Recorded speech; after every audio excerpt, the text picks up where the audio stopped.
architecture. They say it's a hard but rewarding career, but is it for you? Is the university experience even for you? Let's talk about my personal experience with university as someone who's dropped out. But that tea will be spilt later. I've sectioned out key segments throughout the video so you can pick and choose what you want to hear. This video is for those who are still in high school, selecting your course choices, or someone who is curious about my architecture experience, or if you're a stalker. So this one's it, I guess. Wait. Before we get into my experience of university, I think it's important to understand what high school Katari thought about. So let's trace back a bit. So can we change the title from before? Like, can we change the title? As with many of my peers finishing up high school, I had no fucking clue what to do. I would humbly say I was reasonably academic, decent grades, but nothing ever felt like, wow, this is the one I want to do. I only really had an interest in design, and again, this wasn't like the missing piece to my puzzle. But knowing my time was up, I had to pick my course selections. And I tossed up between architecture because building cool, and nursing. Not because I want to wipe people's bums, okay? No. I really don't want to wipe. I had either architecture or nursing. At the end of the day, I took the plunge in a creative endeavor and undertook architecture studies. I'm sorry, Mrs. Lee. I disappointed you. I'm no doctor. And so, the journey begins.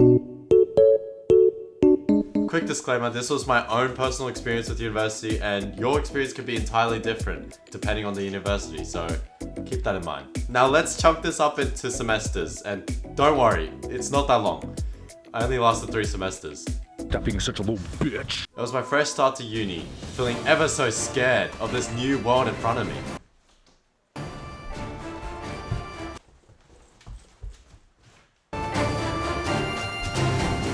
And to my surprise, the first couple of weeks were actually good. I made many new friends and I felt happy to be in uni. Future students, I definitely recommend making an effort to make friends within the people in your degree. It helps a lot. Luckily, throughout class, tutors encouraged us to gather into groups and discuss certain ideas with each other, which, even if they're not your kind of people, you still become more comfortable talking to people. Though my grades were never amazing, I enjoyed what I was doing, and that's what mattered at the time. The first semester of my degree wasn't really focusing in architecture, more so the design as a whole. The concept of good design and understanding what the process is. And during the semester, we were only allowed to do hand drawings, where I made collages, did a group project, yada yada yada. Even though I enjoyed the class I was doing, it kind of felt pointless. Am I allowed to say that? Like, why am I paying this much to be taught this kind of content? But I trusted the process in hopes that it gets better. Following from what I said, it does get better, to an extent. It was jam-packed with architecture content, and that's great. It was still all hand-drawn though, but I didn't mind because the thought of doing something digital scared the shit out of me. So bon voyage, me old cream cracker. I found a group of friends to study with, as I was spending most of my time at uni anyway. Might as well make some good friendships, am I right? And I'm so glad and thankful I did. When I hear that people do university without friends, I think like, what? I don't recommend attempting university without friends challenge. Is that even a challenge? I don't know, I just made that up. My university friends became more than just uni friends to me. They became a part of my daily life. We would spend time having parties together, having group dinners, karaoke, shopping, etc. All while supporting each other through assignments too. And if you haven't heard about the late night studios with architecture, you must live under a rock. Like, there's literally an Instagram account called Archi-Torture. Like, is that not a red flag? Hello? I would see memes on how architecture students get no sleep, and I thought, this can't be me. This can't be... Oh. It can be me. That is me.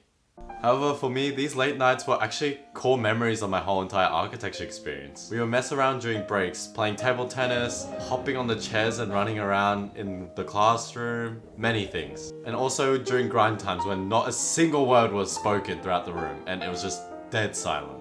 Though this is where I thought about architecture differently. With so much time commitment to architecture, I lost balance in my life with gym, my mental health, hobbies, and everything just felt overwhelming.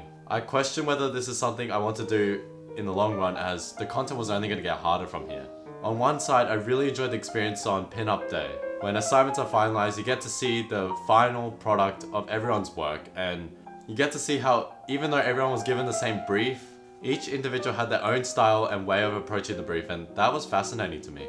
I also enjoyed the general process of finding a design solution for the brief. It was kind of like finding the right puzzle piece. It was kind of satisfying when you did find it, but when you don't, shit. But on the other, I feel like my life was getting stripped away. It wasn't healthy for me to say the least, and what's worse is getting told off by a tutor that your design isn't good a week before it's due.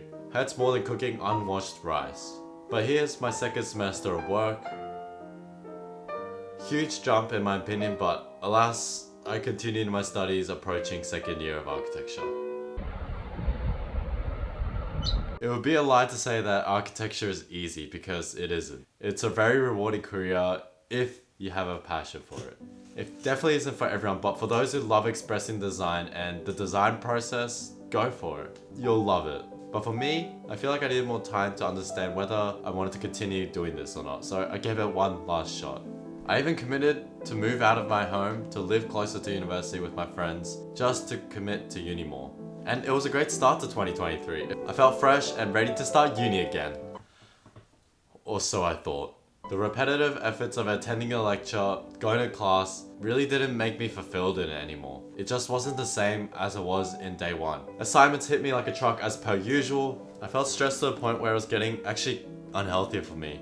Getting constant ulcers for every assignment and countless nights spent. It became more of a chore, lost motivation, and I realized this isn't my true passion. I felt like every day going to uni was time I was wasting to do something greater, to do something more meaningful. I was envious my friends enjoyed it more than I did, and I tried to like it more, but I can't change how I felt, so I thought, what's next? As semester 3 was wrapping up, I told myself that even if I don't continue, I'm still gonna try my very best. Because in life, you have to sometimes do things you don't necessarily like, but you still have to try your best.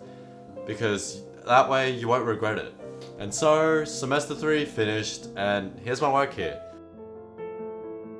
Here, we were introduced to digital softwares where we could make digital drawings, so huge improvement. And I had to learn them from scratch within weeks. I'm proud of myself for that, despite the grades, but my heart really wasn't satisfied.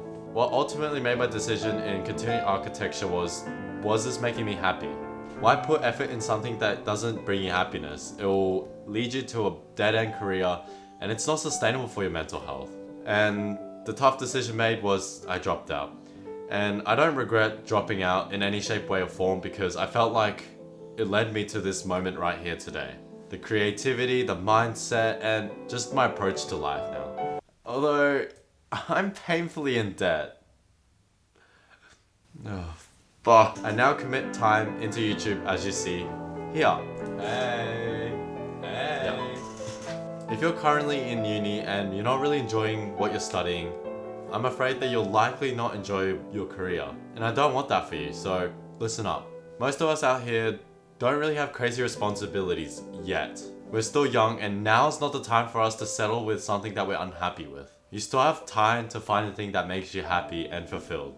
And I feel that university, for me, can always come later, if all goes to fail. And I'm proud with how far I came with just uni in general. Like, if I told myself in first year I would create work like that in second year, I'd lose my mind. I don't mean to tell you that you should defer or drop out of university. This is just my own personal experience, so take it with a grain of salt. If you currently don't enjoy university and you're lost, is one gap year really going to set you back? If anything, it is a year full of growth. A year of constant learning without having the stress of assignments and deadlines. So you have the energy to know what you want to do in this moment with your life, so you don't regret later. Thank you guys for watching. I appreciate every single one of you. I'll catch you guys in the next one. Ja ne!